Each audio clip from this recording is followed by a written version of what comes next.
Excretory system.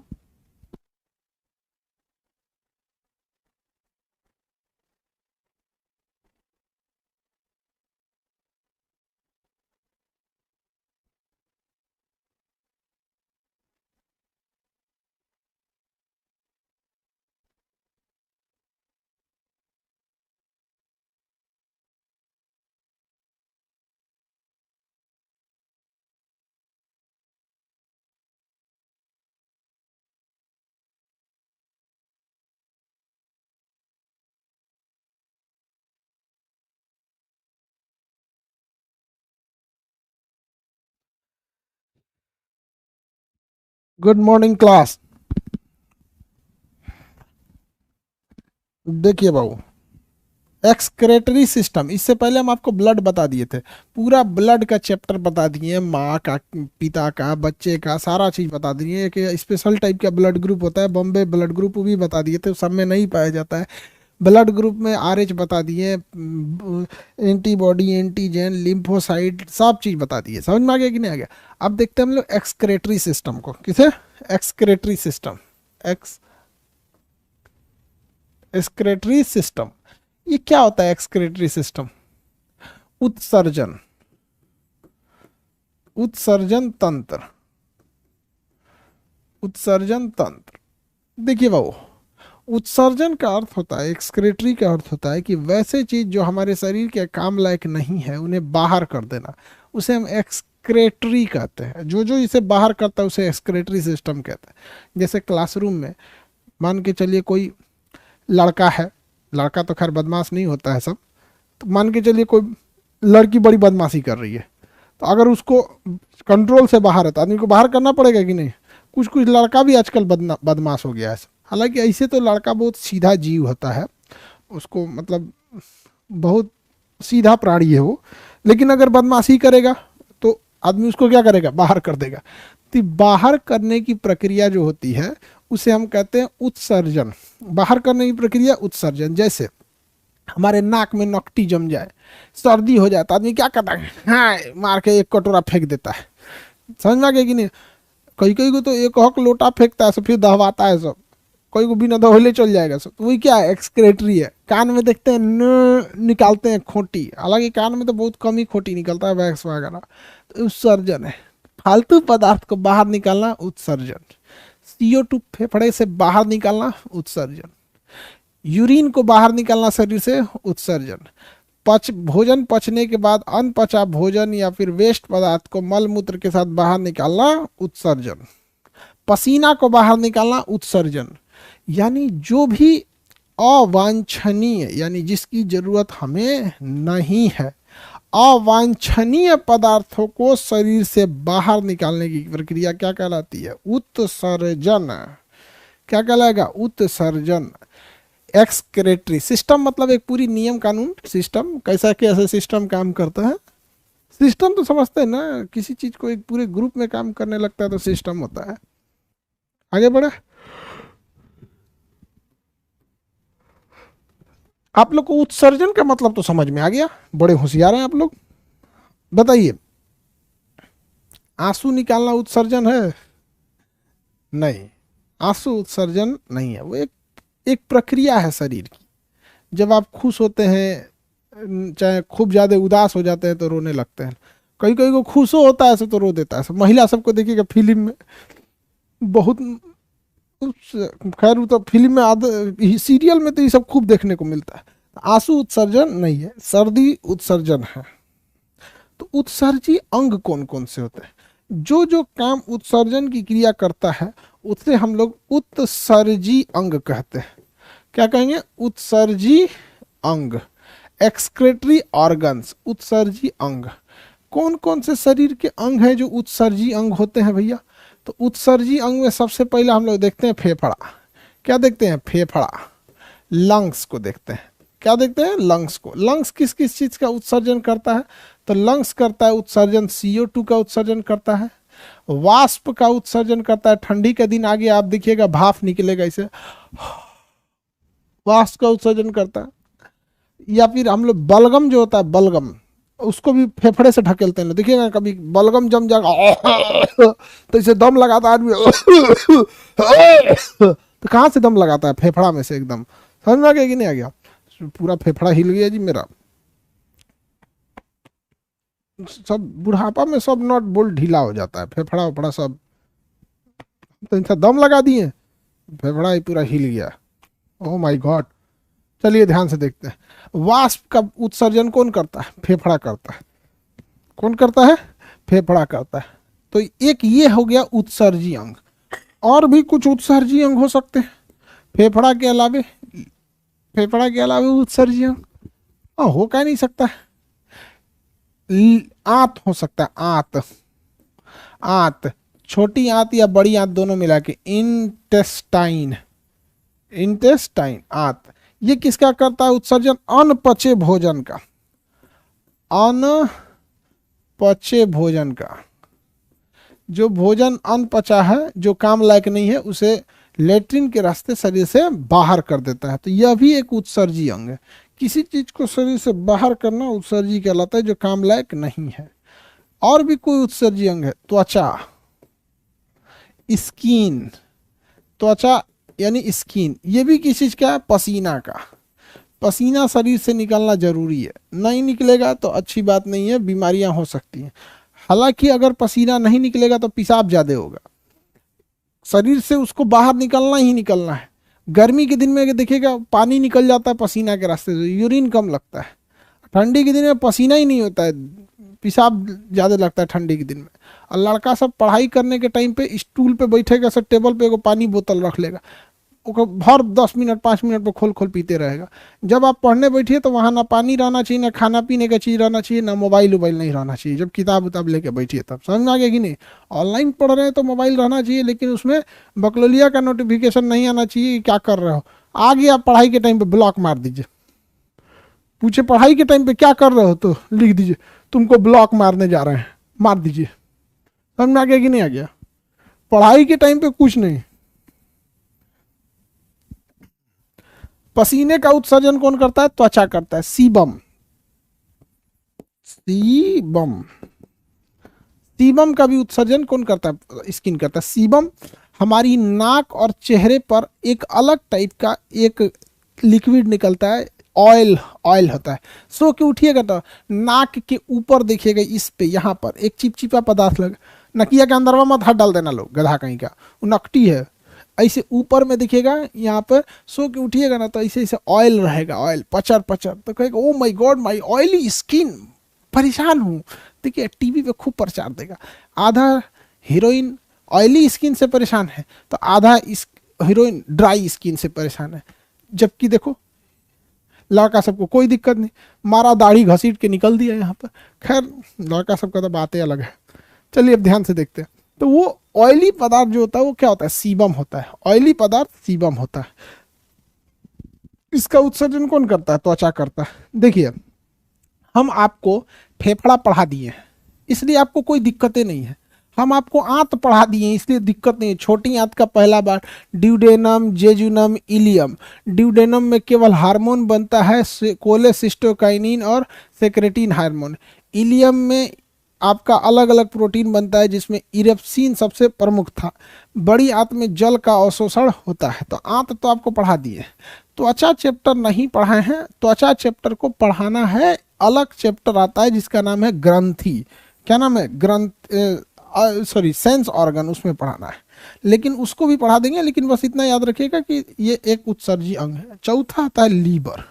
Liver को हम कहते हैं यकृत। यकृत यानी लीवर। यकृत यानी लीवर। लीवर भी हम आपको नहीं पढ़ाए हैं।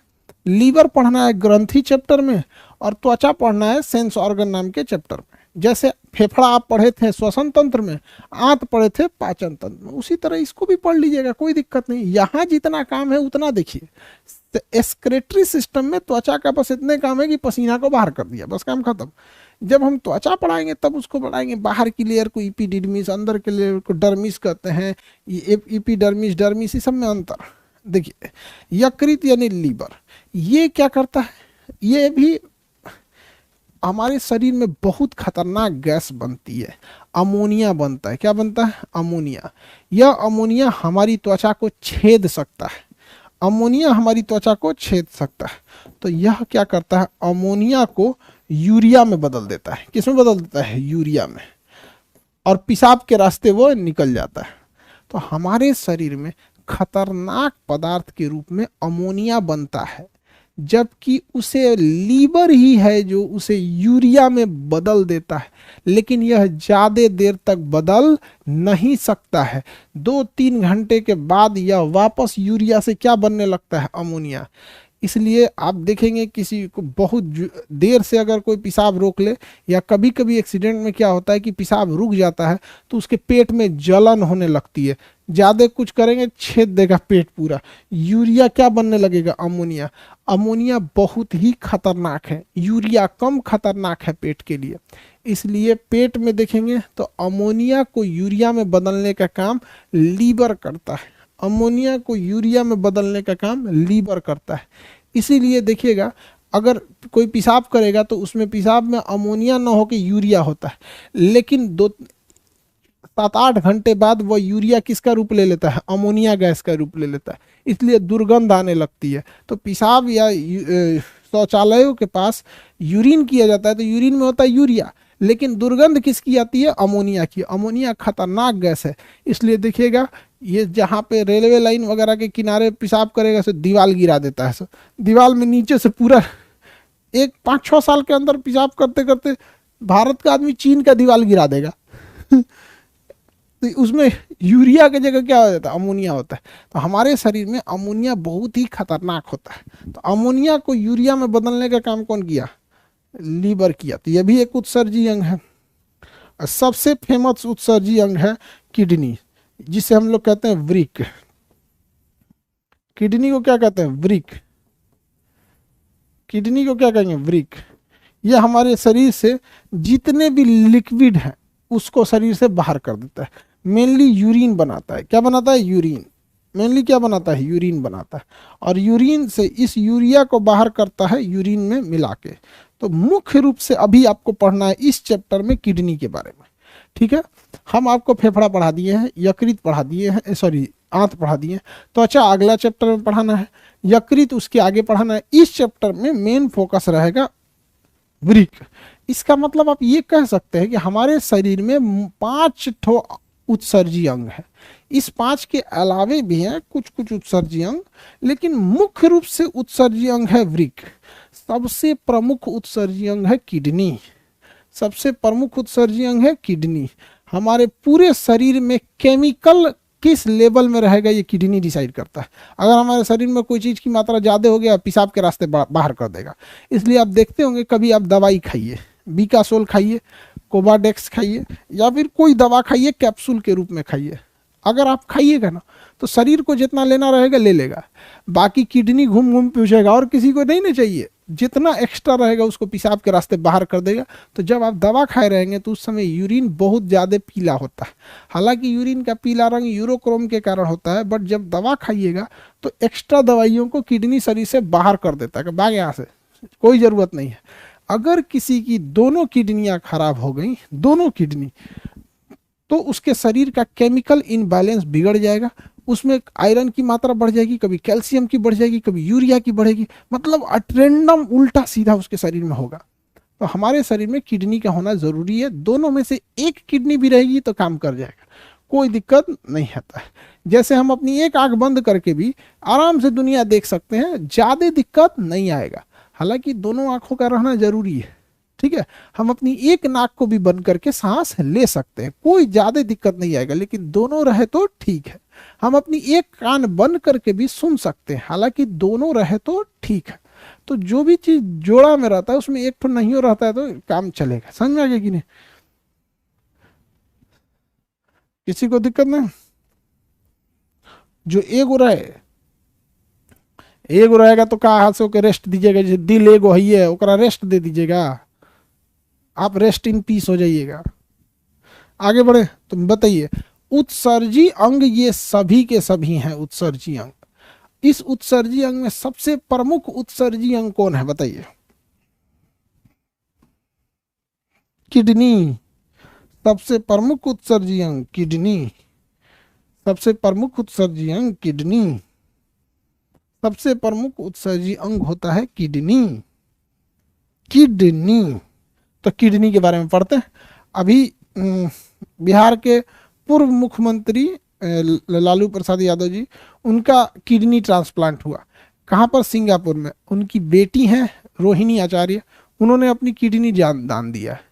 खैर देखिए, माँ बाप लड़की बहुत मानती हैं, सब अच्छी बात है। किडनी डोनेट मतलब एक किडनी पे भी रह सकते हैं। अब जैसे मान के चलिए उनकी खुद की बेटी का 2 किडनी, रोहिणी आचार्य जी उनका 2 किडनी, तो एक पिताजी को दे दी तो पिताजी भी एक किडनी पे चल रहे हैं, और रोहिणी आचार्य जो है उनकी बेटी सिंगापुर में, उन्होंने ही दिया है शायद, तो वो भी एक किडनी पे। तो क्या इंसान एक किडनी पे जी सकता है? प्रॉपर जी सकता है। अभी बताया, आप एक आंख बंद करके भी आप क्या कर सकते हैं? सारे काम को कर सकते हैं, लेकिन 2 में ज़्यादा अच्छा होता है। एक कान से भी सुन सकते हैं, 2 में बेस्ट होता है। तो भैया जब बीमार पड़े हैं, इमरजेंसी है, एक में भी चल सकते हैं। किडनी जो होती है उसकी संख्या कितनी होती है? 2। लड़का लड़की दोनों में 2 ही किडनी होती है। ऐसा लड़की ना सोचे सब कि उन लोग के पास एक्स्ट्रा हो जाएगा। चलिए ध्यान दीजिए, यहाँ पर 2 किडनी होती है। एक किडनी का भार जो होता है 140 ग्राम होता है, यानी लगभग 150 ग्राम का एक किडनिया होता है।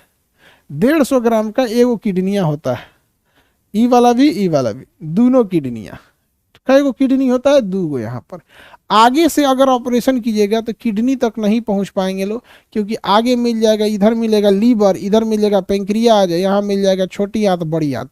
इसलिए आगे से ऑपरेशन करके सोचिए किडनी निकालने तो धड़ धड़ धड़ धड़ फेफड़ा वफड़ा सब ये लीवर उबर बाहर निकाले। इसलिए जब भी डॉक्टर ऑपरेशन करता है किडनी का तो इस साइड से करता है, यहाँ से चीरेगा और किडनी के पास पहुंच जाएगा, निकाल के देखेगा किडनियाँ ठीक है जी, फिर रख देगा अंदर। समझ में आ गया कि नहीं? उसकी चेक कर लीजिए कि डॉक्टर किडनी रख मेरा, बाहर क्यों निकाल दिया? किडनी होता है। समझ में आ गया कि नहीं? किडनी के बाहर पेरिटोनियम नामक एक झिल्ली होती है। समझ में आ गया? किडनी के बाहर एक पेरिटोनियम नामक झिल्ली होती है। प्लूरा मेम्ब्रेन नामक झिल्ली फेफड़ा के बाहर होती है। पेरिकार्डियक नामक झिल्ली दिल के शरीर इसके हृदय के बाहर होती है। तो पेरिकार्डियक हृदय के बाहर, प्लूरा मेम्ब्रेन फेफड़ा के बाहर की झिल्ली को कहते हैं लेमिनेशन को। अब और इसको पेरिटोनियम नामक झिल्ली किडनी के बाहर, तो किडनी के बाहर की पतली झिल्ली को क्या कहते हैं? पेरिटोनियम। टोटल कितनी किडनियां होती हैं? 2 किडनी होती। कितनी किडनी? 2 किडनी। आप अगर गौर कीजिएगा तो दाहिनी किडनी जो होती है वो बाएं किडनी की तुलना में थोड़ा सा नीचे होती है। आप ध्यान दीजिए, हल्का सा आपको ये कहाँ दिखेगा? नीचे। क्यों नीचे होता है? क्योंकि इसके ऊपर होता है लीवर, और लीवर के दबाव के कारण ये कहाँ चला आता है? नीचे चला आता है। तो दाहिनी किडनी लीवर के प्रेशर के वजह से कहाँ चली जाती है? नीचे चली जाती है। बच्चों का चीज़ है, एग्जाम में थोड़ा पूछेगा, ठीक है। किडनी का काम क्या है? तो शरीर में केमिकल को बैलेंस रखना। जो केमिकल ज़्यादा हो गया है उसे निकाल कर पेशाब की थैली में रख देना, जिसे हम ब्लाडर कहते हैं। पेशाब की थैली में रख देना, जिसे हम क्या कहते हैं? ब्लाडर कहते हैं। इसी में रख देगा। ब्लाडर की क्षमता होती है आधा लीटर। समझा गया कि नहीं? ब्लाडर की क्षमता होती है 500 ml यानी आधा लीटर। इसी में रखते जाता है, जितना आलतू फालतू रहेगा सब इसी में रख देगा, और वापस शरीर पेशाब के रास्ते बाहर कर देगा। ज़्यादा दवाई खा लेंगे, एक्स्ट्रा दवाइयाँ भेज देगा इसमें ब्लाडर में, जाओ यहाँ से। लीवर जो है, बताइए, अमोनिया शरीर में बहुत खतरनाक होता है। अमोनिया को यूरिया में कौन बदलता है? लीवर। और यूरिया को किसको दे देता है? किडनी को। और किडनी कहाँ भेज देता है? ब्लाडर में। अब ब्लाडर के बाद पेशाब के रास्ते बाहर चला जाता है। पेशाब की थैली को क्या कहते हैं? ब्लाडर कहते हैं। और यूरेटर कहते हैं जो इस नस को क्या कहते हैं? यूरेटर कहते हैं, जो ब्लाडर तक लाता है। ये 2 किडनी हो गया यहाँ पर। समझ में आ गया कि नहीं आ गया? किडनी जो होता है, ये 2 किडनी के बजाय हम 1 किडनी पे भी आराम से जी सकते हैं, कोई दिक्कत नहीं आएगा। हालांकि रहना चाहिए 2 गो। अभी ना कि अपन अपन एक को किडनी भूज के खा जाए, ऐसा नहीं होना चाहिए, दोनों रहना चाहिए। आगे देखिए, किडनी के बाहरी झिल्ली को हम पेरिटोनियम कहते हैं। क्या कहेंगे? पेरिटोनियम। तो झिल्ली हो गई लेमिनेशन। किसी भी चीज़ के ऊपर एक लेमिनेशन नहीं होता। आप अपना किताब देखिएगा, कॉपी, उसके ऊपर एक हल्की सी प्लास्टिक की लेयर होती है। मोबाइल के ऊपर टेम्पर ग्लास होता है। किडनी का जो मेन भाग होता है, इसके अंदर होता है ये त्रिभुज के समान। देखिए पिरामिड के जैसा दिख रहा है। किडनी के अंदर एक पिरामिड की जैसी आकृति पाई जाती है। पिरामिड के जैसे क्या पाई जाती है? आकृति पाई जाती है। यही मुख्य भाग होता है किडनी का। किडनी के अंदर के पिरामिड को हम मेडुला कहते हैं। क्या कहेंगे? मेडुला को। Medulla, medulla, medulla. किडनी के अंदर के त्रिभुजाकार आकृति को हम क्या कहते हैं, मेडुला। यह मेडुला मुख्य भाग होता है किडनी का। हालांकि मेडुला के बीच में पाए जाने वाले मांस को हम लोग क्या कहेंगे, हम लोग उसे कहते हैं, मांस को हम लोग, मेडुला मुख्य भाग हो गया किडनी के अंदर का, मांस को हम कार्टेक्स कहेंगे। क्या कहेंगे, कार्टेक्स को। देखिए यहाँ खाली मांस है, ये इतना खाली वाला मांस भरा हुआ है, ये तो ये सब क्या हो गया, कार्टेक्स हो गया। क्या हो गया, कार्टेक्स, कार्टेक्स। किडनी के बताइए पिरामिड वाले भाग को हम क्या कहते हैं, मेडुला। पिरामिड वाले भाग को हम क्या कहेंगे, मेडुला कहेंगे, मेडुला कहेंगे। मेडुला के बीच के खाली जगहों को हम क्या कहते हैं, कार्टेक्स कहते हैं। क्या कहेंगे, कार्टेक्स कहेंगे।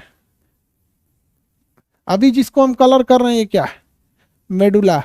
इसके सिवाय जितना चीज दिख रहा है वो सब क्या है, कार्टेक्स, इन नसों को छोड़ के। रेनल नस कहते हैं, किडनी के नसों को क्या कहते हैं, रेनल।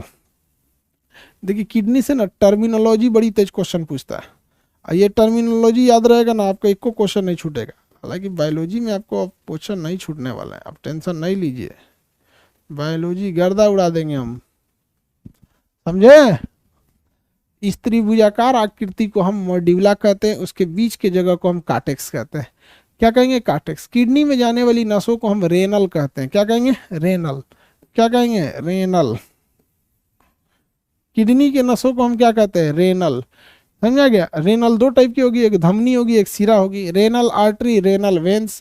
रेनल किडनी के नसों को हम क्या कहते हैं, रेनल कहेंगे। यहीं से एक हार्मोन निकलता है, रेनिन। समझा गया नहीं, रेनिन एक अलग हार्मोन होता है, रेनिन पेप्सिन वाला नहीं होता, या एक अलग हार्मोन निकलता है, हार्मोन चैप्टर में पढ़ाएंगे। एंजाइम नहीं है वो, एक रेनिन एंजाइम है, एक रेनिन हार्मोन है। समझा गया कि नहीं आ गया। रेनिन एंजाइम अलग है, और रेनिन एंजाइम दूध को पचाता है, याद कीजिए हम पढ़ाए थे। और ये रेनिन हार्मोन है, एंजाइम हार्मोन में अलग है, रेनल। तो किडनी के नसों को हम क्या कहते हैं, रेनल कहेंगे। क्या कहेंगे, रेनल कहेंगे। ये बताइए किडनी का मेन भाग क्या होगा, किडनी का मुख्य भाग क्या होगा, कार्टेक्स होगा, मेडुला होगा, या रेनल होगा। देखिए कार्टेक्स बीच के खाली जगहों को कहते हैं, रेनल नसों को कहते हैं। तो किडनी का मुख्य भाग किडनी का मेडुला होता है। किडनी का मुख्य भाग क्या होता है, किडनी का मेडुला। मेडुला ही किडनी का क्या होता है, मुख्य भाग होता है। तो एक चीज तो आपको समझ में आ गया, किडनी के नसों को क्या कहेंगे, फटाफट बता बाबू, किडनी के नसों को हम क्या कहेंगे। किडनी के नसों को हम रेनल कहते हैं, किडनी के नसों को रेनल कहते हैं।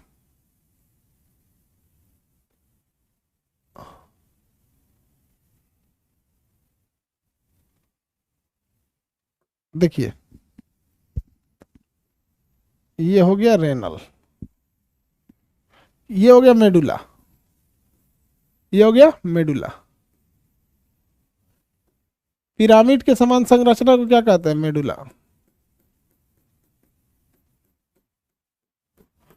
पिरामिड के समान संरचना को हम क्या कहते हैं, मेडुला कहते हैं। हो गया ये मेडुला।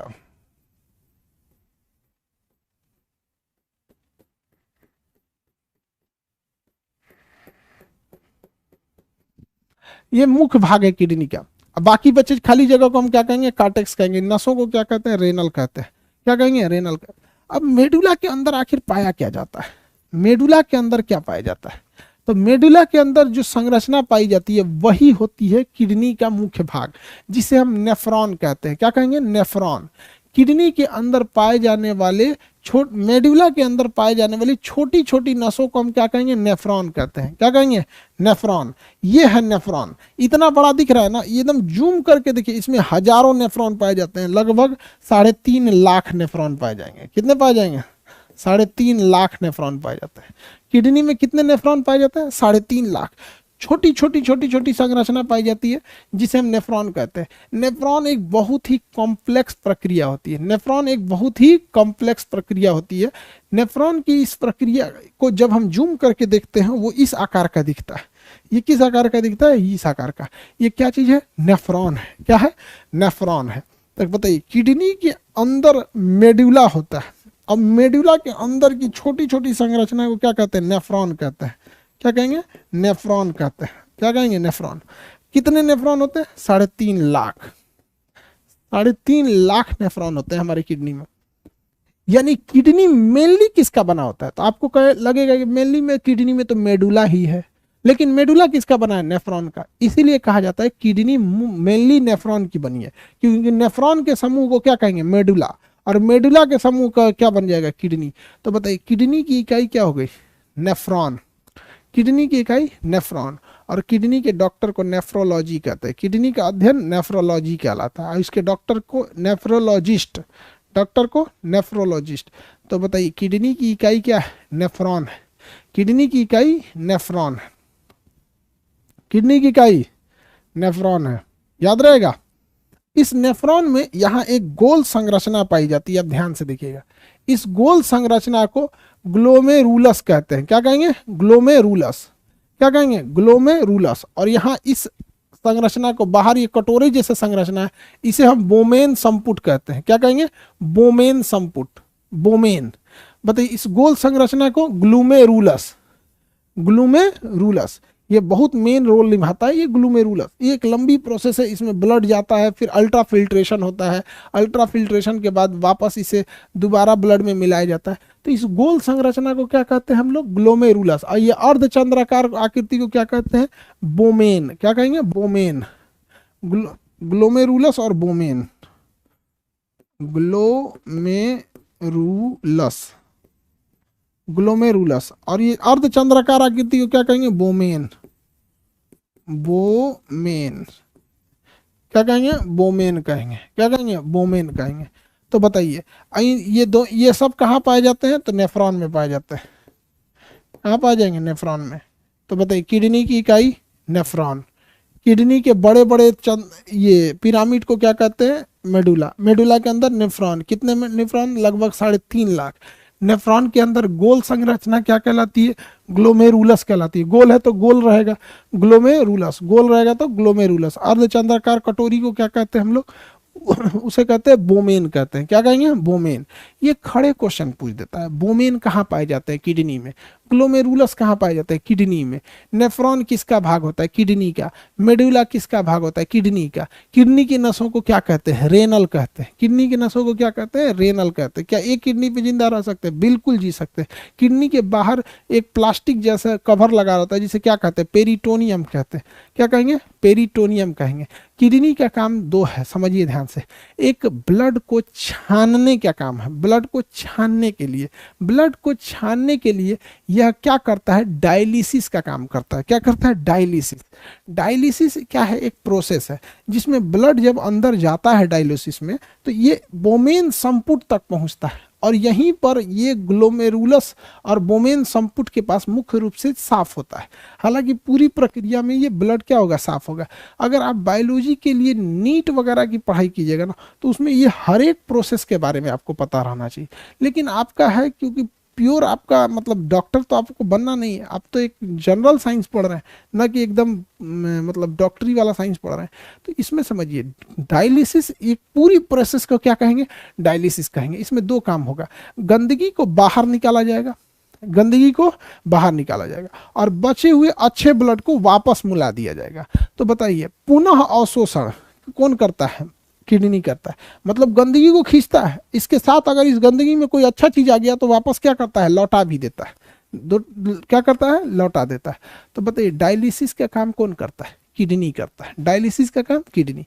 जिनकी दोनों किडनियां खराब हो जाती हैं, उनके ब्लड को ऐसे नस से बाहर निकाला जाता है, एक मशीन में डाला जाता है, वो मशीन उस पूरे ब्लड को साफ करता है, उसमें से फालतू केमिकल पदार्थों को बाहर निकाल लेता है, दूसरी चीज़ों को बाहर निकालता है, फिर शरीर में भर देता है।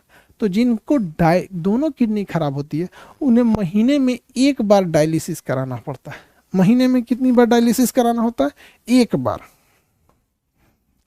महीने में कितनी बार डायलिसिस कराना है, 1 बार डायलिसिस कराना है, समझ में आ गया, 1 बार, कम से कम 1 बार, ताकि वो ब्लड को साफ कर सके और 1 महीना आपका ब्लड ठीक ठाक रहे। लेकिन अगर किडनी आपकी अच्छी है तो दिन भर डायलिसिस हो रहा है, आपका ब्लड एकदम शुद्ध है, आपके ब्लड में कोई दिक्कत नहीं है, तो दिन भर साफ होता है। तो बताइए किडनी किस विधि द्वारा ब्लड को साफ करता है, डायलिसिस द्वारा। किसके द्वारा, डायलिसिस द्वारा। इसे हम अल्ट्रा फिल्ट्रेशन भी कहते हैं, क्या कहेंगे, अल्ट्रा फिल्ट्रेशन या डायलिसिस द्वारा किडनी ब्लड को छान देता है, साफ करता है। ऑक्सीजन नहीं मिलाता है। तो ब्लड को शुद्ध करने का काम फेफड़ा करता है। याद कीजिए, हम आपको पढ़ाए थे कि ब्लड में केवल ऑक्सीजन मिला देना ब्लड का शुद्धिकरण कहलाता है, जो फेफड़ा करता है। लेकिन ब्लड से गंदगियों को निकालना, ब्लड से दूषित पदार्थों को निकालना, इसे हम अल्ट्रा फिल्ट्रेशन कहते हैं, इसे हम ब्लड को छानना कहते हैं। यह डायलिसिस प्रोसेस द्वारा किडनी में ही होता है। डायलिसिस प्रोसेस द्वारा किडनी में ही होता है। किसके द्वारा होता है? किडनी में। किडनी में कभी कभी स्टोन जम जाता है, क्योंकि हमारे खाने में या फिर पानी में अगर कैल्शियम ऑक्जिलेट की मात्रा ज़्यादा रहेगी तो किडनी में जाके जम जाता है, जिस वजह से डॉक्टर अलग अलग दवाइयाँ देता है। कुछ दवाइयों से गल जाता है, नहीं तो फिर ऑपरेशन करना पड़ता है। तो कैल्शियम ऑक्जिलेट के कारण किडनी में क्या बन जाता है? स्टोन। कैल्शियम ऑक्जिलेट के कारण किडनी में बन जाता है स्टोन। कैल्शियम ऑक्जिलेट के कारण किडनी में बन जाता है स्टोन। बोमेन संपुट कहाँ पाया जाता है? बोमेन किडनी में। ग्लोमेरुलस किडनी में। ये दोनों किसके भाग हैं? नेफ्रॉन के। कितने नेफ्रॉन? 3.5 लाख नेफ्रॉन होते हैं। ये नेफ्रॉन कहाँ पाए जाते हैं? तो मेडुला में पाया जाता है। मेडुला कहाँ पाया जाएगा? किडनी में। मेडुला का आकृति कैसा होता है? पिरामिड के समान होता है। किडनी की नसों को क्या कहते हैं? बताइए बबुआ, किडनी की नसों को क्या कहते हैं? किडनी की नसों को रेनल कहते हैं। किडनी की नसों को रेनल कहते हैं। किडनी की नसों को रेनल कहते हैं। ये शुरुआती नसों को हम क्या कहेंगे? रेनल। और उसके बाद जब आगे बढ़ेगा तो इसे यूरेटर कहेंगे। क्या कहेंगे? यूरेटर कहेंगे। और ये पेशाब कहाँ जमा रहता है? ब्लाडर में जमा होता है। कहाँ जमा रहता है? ब्लाडर में। पेशाब में यूरिया कितना % होता है? 2% यूरिया होता है। पेशाब में यूरिया कितना % होता है? 2%। ये पूछता है। पेशाब में यूरिया 2% होता है, बाकी का भाग पानी होता है। कुछ अलग अलग पदार्थ होते हैं जो उसे शरीर से बाहर फेंकना होता है, लेकिन यूरिया कितना % होता है? 2%। क्या हमारे शरीर में डायरेक्ट यूरिया बनता है? नहीं। हमारे शरीर में बनता है अमोनिया। हमारे शरीर में क्या बनता है? अमोनिया बनता है। और यह अमोनिया जो होता है, लीवर इस खतरनाक अमोनिया को किस में बदल देता है? लीवर अमोनिया को यूरिया में बदल देता है, जिससे कि हमारी जान बच सकती है। जान क्या हो सकती है? बच सकती है। किसी को दिक्कत नहीं ना। किडनी की संख्या 2। पेरिटोनियम, किडनी के बाहरी झिल्ली को पेरिटोनियम कहते हैं। समझ में आ गया कि नहीं? हमारे शरीर में यूरिया 2%। कभी कभी बुढ़ापे में किडनी उतना अच्छा से काम नहीं करता है। बुढ़ापे में उतना अच्छा से काम नहीं करेगा तो पूरे शरीर का केमिकल बैलेंस बिगड़ जाएगा, क्योंकि इसी का काम है। कौन सा ज़्यादा हो गया? पेशाब के रास्ते बाहर करो। कौन सा कम हो गया? उसे रोक दो, ब्लड को छान दो, डायलिसिस करो, अल्ट्रा फिल्ट्रेशन करो। ये सारा काम किडनी का है। तो शरीर में कभी कभी यूरिक एसिड बढ़ जाता है। यूरिक एसिड बढ़ जाएगा तो शरीर की हड्डियां जाम होने लगेंगी, तो उसी को गठिया नामक रोग कहते हैं। क्या कहेंगे? गठिया। आप हमारे एज के आइएगा तो आपको ऐसे गठिया होगा, तो बैठिएगा तो शरीर चों चों बोलेगा आपका। समझ में आ गया? आपने बाबा दादा लोगों को देखिएगा, आप उनका शरीर अजीब चोए चोए बोलता होगा, घुटना नहीं मुड़ता होगा। इसे मोड़ेंगे ना तो कहेंगे अरे बाप ओ बाप, ठेहुना टूट गई लो रे। क्या बढ़ गया उनके शरीर में? यूरिक एसिड बढ़ गया। ठीक है, डॉक्टर दवा देता है, बैलेंस हो जाता है। किसी को दिक्कत नहीं ना। पेशाब का पीला रंग यूरोक्रोम के कारण होता है। हालांकि अगर हम कोई दवाइयाँ खा लेंगे तो एक्स्ट्रा दवाइयों भी कर देता है। अमूमन पेशाब का पीला रंग यूरोक्रोम के कारण होता है, जबकि लेट्रिन का पीला रंग बिलिरुबिन के कारण होता है। मुख्य उत्सर्जन किडनी होता है। मुख्य उत्सर्जन क्या होता है? किडनी होता है। किसी को किडनी में कोई दिक्कत ही नहीं है, मतलब किडनी चैप्टर में कोई दिक्कत है तो बताइए। हम बोलेंगे किसी की किडनी में दिक्कत है, यस सर। भैया तुम्हारी किडनी में दिक्कत है तो तुम डॉक्टर को दिखाओ, नहीं तो लाओ हम ही करके देखते हैं। समझ आया? किडनी देखते हैं। किडनी की नसों को क्या कहेंगे? रेनल कहेंगे। किडनी की नसों को रेनल कहेंगे। पिरामिड के समान आकृति को क्या कहते हैं हम लोग? मेडुला कहते हैं। इसके बीच के खाली जगह को क्या कहते हैं? कार्टेक्स कहते हैं। मेडुला के अंदर किडनी की नसें पाई जाती है। किडनी की नसों को क्या कहते हैं हम लोग? नेफ्रॉन कहते हैं। कितने नेफ्रॉन होते हैं? 3.5 लाख नेफ्रॉन होते हैं। नेफ्रॉन के अंदर गोल संरचना को ग्लोमेरुलस और अर्धचंद्राकार संरचना को बोमेन। ये क्या करते हैं? अल्ट्रा फिल्ट्रेशन का काम करेंगे, यानी डायलिसिस का काम करेंगे। क्या यह पुनः अवशोषण कर सकता है? बिल्कुल कर सकता है। क्या ये ब्लड में से अगर कोई जरूरी चीज खींच लिया तो वापस मिला सकता है? बिल्कुल मिला सकता है। एक किडनी पे आदमी काम कर सकता है? कर सकता है। किडनी के बाहरी झिल्ली को क्या कहते हैं? पेरिटोनियम कहते हैं। क्या कहेंगे? पेरिटोनियम कहेंगे। किडनी हमारा मुख्य उत्सर्जी अंग है। किडनी हमारा मुख्य उत्सर्जी अंग है, क्योंकि अगर किडनी खराब हो गया तो यह यकृत जो है अमोनिया को यूरिया में बना तो जरूर सकता है, लेकिन इस यूरिया को बाहर निकालने की जिम्मेदारी किडनी की होती है। किसकी होती है? किडनी की होती है। सबको समझ में आ गया? किडनी उडनी, चलिए ठीक है। तब किडनी समझ में आ गया तो उत्सर्जन का ये चैप्टर था। इसका पीडीएफ आप लोग को दे दिया जाएगा, ठीक है। कल आपको इसका पीडीएफ दे देंगे उत्सर्जी अंग का। उसके बाद इसके आगे हम ग्रंथि या सेंस ऑर्गन पढ़ेंगे। उसके बाद से ब्रेन पढ़ेंगे। ब्रेन के बाद हम रिप्रोडक्टिव सिस्टम पढ़ेंगे। ये सब जैसे पढ़ के खत्म करेंगे कंप्लीट हो जाएगा। आज के लिए इतना ही रहने देते हैं, ठीक है। चलिए।